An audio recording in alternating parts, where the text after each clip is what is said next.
Buenos días, bienvenidos a esta segunda edición, a este segundo capítulo de las charlas sobre economía que hemos puesto en marcha desde la Cámara de Comercio, donde vamos a estar entrevistando a personas de interés absoluto en el mundo de la economía.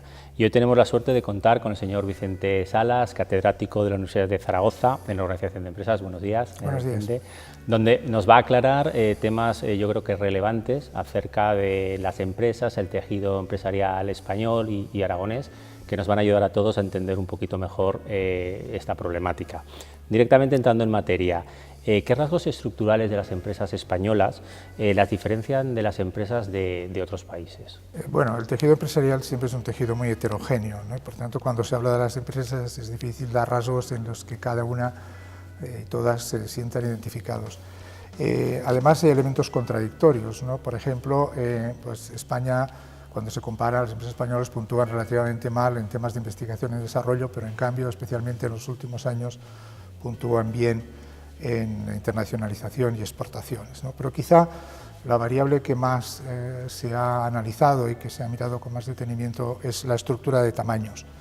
Y en esto sí que las comparaciones pues, muestran dos cosas, ¿no? Una, que el tejido productivo español es muy parecido al tejido productivo italiano y muy diferente del tejido productivo en el norte de Europa, especialmente en dimensión, ¿no? Por ejemplo, en España, de las 1,5 millones aproximadamente de empresas que tienen asalariados, solo el 0,7% tienen más de 50 trabajadores.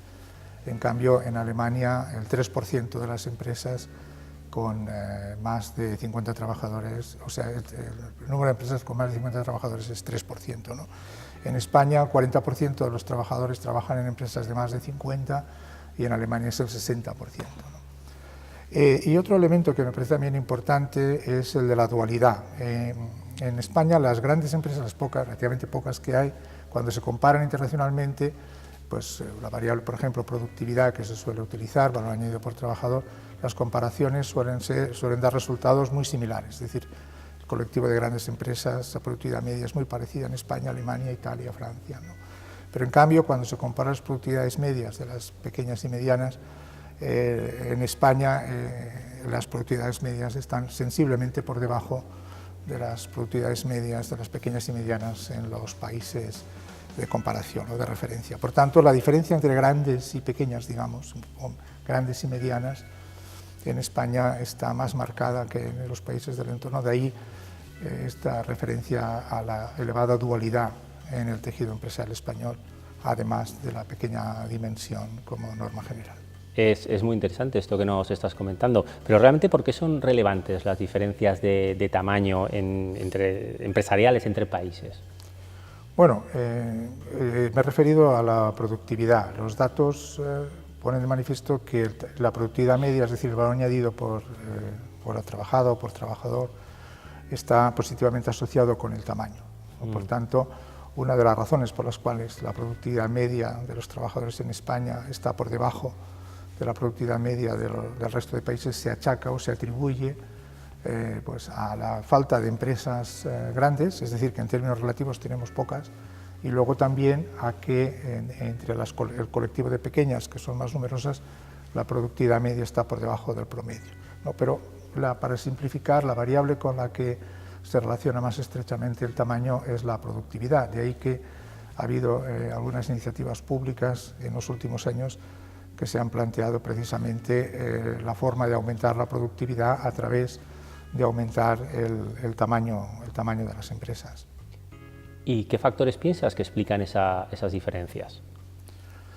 Bueno, yo diría que hay tres que se han identificado en los debates, ¿no? El primero está relacionado con la estructura productiva. Existen diferencias de tamaño por sectores. Por ejemplo, en la manufactura el tamaño medio de las empresas es superior a los servicios. Entonces, Alemania, por ejemplo, en la estructura productiva alemana, la manufactura tiene un peso mayor que en España.